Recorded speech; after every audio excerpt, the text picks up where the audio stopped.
For the Across the Night tour, the band made us aware that they wanted the show in two parts, like theatre style.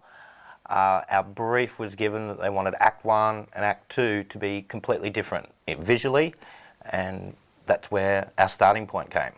So I spoke with the band about their stage instruments. Naturally, it had to work from a musical sense so they could perform, and we figured out that we would use the back line as like a stage prop and change that around between Act 1 and 2. So once that was decided, we handed over those plans to Hugh, who had to put a light show on top of it. With respect to the lights, the band wanted to, the first half of the show, Act 1, was to concentrate mainly on the orchestral and more musical and colourful songs, whereas the second act would be more the rock show.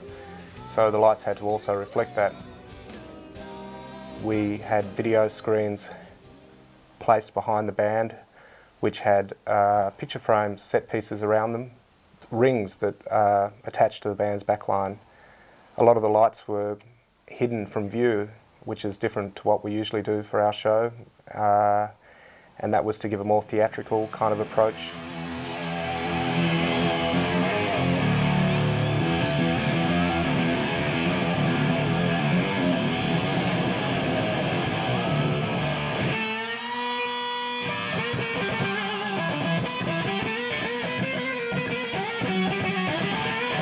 In part of the planning for this tour, we realised that with all the gear moving around and the completely different looks that we needed to be able to see every view of the stage before anything was set up to present it to the band, and so we ourselves could work out if it would be technically possible. So a 3D drawing was built.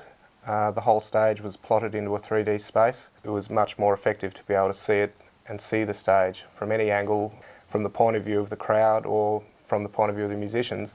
So all the instruments and lighting and the stage itself was built to scale in this 3D space, and we were able to move around and look at the stage. We were able to show everybody exactly how it would look, and if anyone had any concerns or suggestions, they could see it in the drawing and the stage as it would look in a 3D space without waiting until the first show and seeing it all set up.